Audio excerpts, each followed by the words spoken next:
কৃপায় ও সকলের আশীর্বাদে তোমরা সবাই ভালো আছো। আমি লিলি মজুমদার 9339 চ্যানেলে সবাইকে স্বাগত। আজকে এখন বাজে 10টা 15। আমি আজকে সকালে সব কাজ করে নিয়েছি, করে মেয়েকে স্কুলেও ছেড়ে এসেছি, ছেড়ে বাড়ি চলে এসেছি। এসে একটুখানি চা করেছি, একটু চা খেয়ে নিয়েছি, তারপরে বাকি কাজগুলো করব।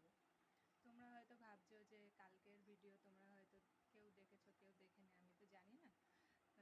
দেখে থাকবে। আমি আমার মেয়েকে একাই রেখে আসি, বাড়ির সব কাজ একাই করি। তোমার দাদা ভাইয়ের সব যেগুলো হয় বাড়ির কাজ, সেগুলো আমি নিজে হাতেই সবই করে দিই টুকটাক, তাও 19-20 তো হয়ে যায়।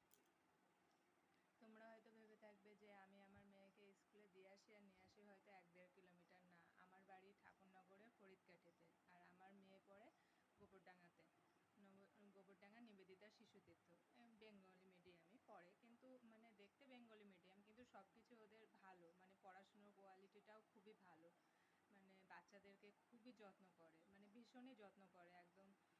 প্রথমে ছোটোবেলা থেকে মা দেয়, মা, নতুন মা, ছবি মা, তারপরে এখনও ক্লাস 1-এ পড়ে।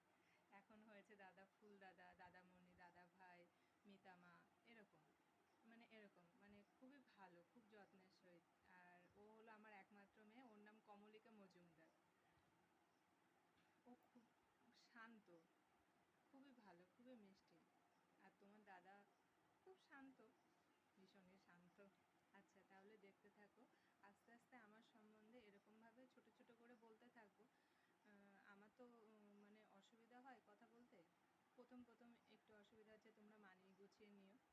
আরও বলতে থাকবো। এখন বৃষ্টিকাল শুরু হয়েছে, স্কুলে গেছে, তাও সবাই বলছে যে কি বৃষ্টি, কি বৃষ্টি, কি বৃষ্টি। কিন্তু মাঝে যা গরম পড়েছিল তা সহ্য করা যাচ্ছিল না। একটু বৃষ্টি হচ্ছে, হোক, কিন্তু অনেকের পছন্দ, অনেকের পছন্দ না। কিন্তু আমার বৃষ্টিকাল খুবই পছন্দ। একটু কষ্ট হয়, কারণ ছোট বাচ্চা, বাইরেরও কাজ থাকে, ঘরেরও কাজ থাকে, জামা কাপড়গুলো শুকানো, নাড়া, এই দিই আবার এই আসে, এই দিই এই আসে, এই করতে থাকি। ঠিক আছে, তাহলে দেখতে থাকো। বাদ বাকি অল্প অল্প, আমি ভিডিও বেশি বড় করব না, কারণ তোমরা দেখতো আমাকে, তো যেহেতু তোমরা চেনো না, ওর জন্য একটু অসুবিধা হবে, তাই ছোট ছোট করে দেব। আর তোমরা যদি কিছু জানতে চাও আমাকে কমেন্ট করো, আমাকে শিখিয়ে দিও। যদি কোনো আরও অসুবিধা, কেমনভাবে বলতে হবে, কি হবে, আমাকে শিখিয়ে দিও। আমার শিখতে কোনো অসুবিধা নেই। আরও আমার সম্বন্ধে আরও অনেক কিছু গল্প করব তোমাদের সাথে।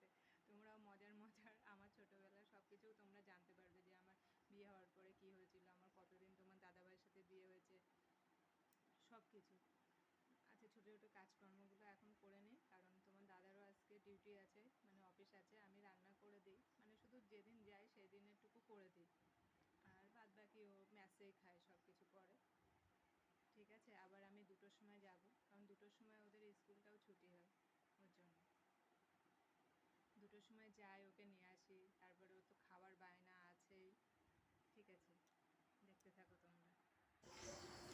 তারপরে আমি এখান দিয়ে না আমাদের মাঠে যাচ্ছি। একটা ভিডিওতে দেখেছিলাম আমাদের ক্ষেতে জবা হয়েছে, কিছু জবা আর গাঁদা ফুল ফুটেছে, তাই ওখান দিয়ে আমি যাচ্ছিলাম। পরে আর আমি ভিডিও করতে পারিনি, কারণ পুকুরে পাশ দিয়ে যাচ্ছিলাম, পিছলে যাব। তারপরে বাড়ি চলে এসেছি, এসে রান্না বসিয়ে দিয়েছিলাম, দুপুরের রান্না করছিলাম মাছের ঝাল রেসিপি শেয়ার করছি। দেখো, প্রথমে তেল আমি গরম করে নিয়েছি, সর্ষের তেল। আর এই মাছের রান্নাটা না, মাছের ঝালটা সর্ষের তেলে বেশি ভালো লাগে। পেঁয়াজ, টমেটো একদম ঝিরিঝিরি করে কেটে নিয়েছি, পেঁয়াজ দেবো, টমেটো দেবো, দিয়ে হলো রসুন আর লঙ্কাটা আমি শিলে বেটে নিয়েছি, লঙ্কা বেটেই নিয়েছি।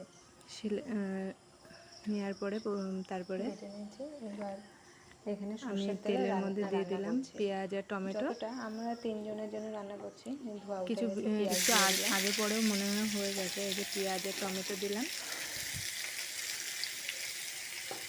পেঁয়াজ লাল লাল করে না ভেজে, পুরো লাল লাল করে না ভেজে অল্প একটুখানি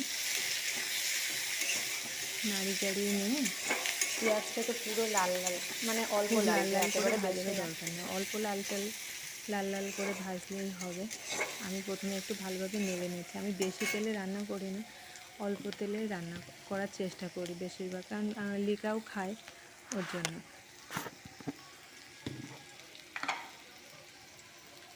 তারপর পরিমাণ মতো নুন, হলুদ, পরিমাণ মতো নুন, দিয়েছি। দেওয়ার পরে টমেটো দেব, একটু নেড়ে চেড়ে নিয়ে আমি ধিমে আঁচে রান্না করি। একটু টমেটো দিয়ে দেবো। এরপরে কোনো গুঁড়ো মশলা কোনো কিচ্ছু লাগে না, শুধু এই ভাজা টমেটো আর পেঁয়াজটা ভাজার উপরেও রং আসে, আর মানে ঝোলটা টেস্টটাও হয়। যে অনেক কিছু গুঁড়ো মশলা দিয়ে যে রান্না লাল লাল করতে হবে, এমনি কালার চলে আসবে রান্নাতে লাল লাল। তারপর টমেটো দেব, দিয়ে নাড়িয়ে নিয়ে তারপরে বাটা মশলাটা দিয়ে দেবো ওর মধ্যে। তারপরে ভালো করে যতক্ষণ তেল না ছাড়বে ততক্ষণ, তারপরে জল একটু গরম জল দিলে কি রান্নার তরকারির টেস্টটা খুবই ভালো আসে। একটা পাশের বাটিতে বসিয়ে দিয়েছিলাম, তারপরে দিয়ে দিয়েছি জলটা ওর মধ্যে।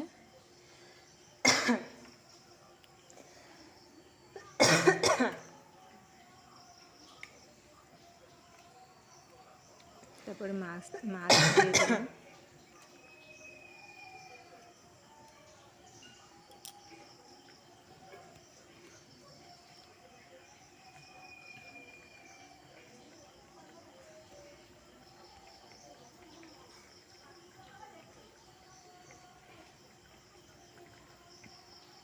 তারপরে বাটিতে ঢেলে রেখেছিলাম ঠান্ডা পর্যন্ত হওয়া। এই যে দেখেছো কত সুন্দর রং হয়েছে। তারপরে রান্না করা হয়ে যাওয়ার পরে আমি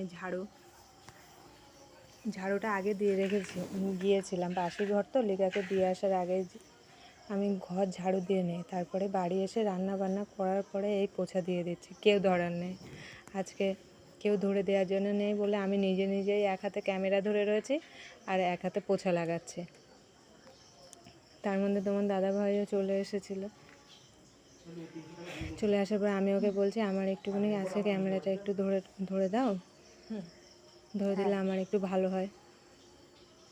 তাও অল্প একটুখানি আজকে আমার ক্যামেরাটা ধরে দিল। এই যে মাঝে মধ্যে আমি স্টিকার লাগাচ্ছি, জানি না স্টিকারটা ঠিক জায়গায় লাগাতে পারছি না, আবার এর জন্য কোনো অসুবিধা হয়ে যায় কিনা তাও বলতে পারবো না।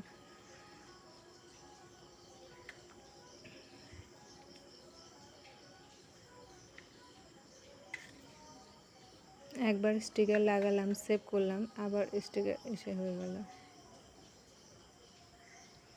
এই যে দেখো তোমাদের দাদা ভাই আসছে, আমি ভুলভাল করে ফেলছি তো ও দেখে, ও ভিডিও দেখে বলে যে তোমার ভুল হয়ে যাচ্ছে। এই যে তোমাদের দাদা ভাই মাঝে এরকম করে আস্তে আস্তে নিয়ে আসা। এই যে এবার উনি সব খেয়ে দেয়, এবার উনি চললেন ওনার গন্তব্যে। এই যে তারপর চুপচাপ আমি আর চুনু কিছুক্ষণ এখানে দাঁড়িয়েছিলাম। এই যে চলে এলো, এবার আমি আর চুনু। এই যে উনি আবার তারপরে আমি ঘরে এসে বিকেল হয়ে গেছে, যেহেতু তখন 4টে 4:30 বাজে। এরপরে আমি জামা কাপড় সব তুলে নিলাম, তুলে নেওয়ার পর ঠিক আছে আর বড় করবো না, এখানেই শেষ করছি। আমি ভুলেও গেছিলাম আমার চ্যানেল। Tata, good night.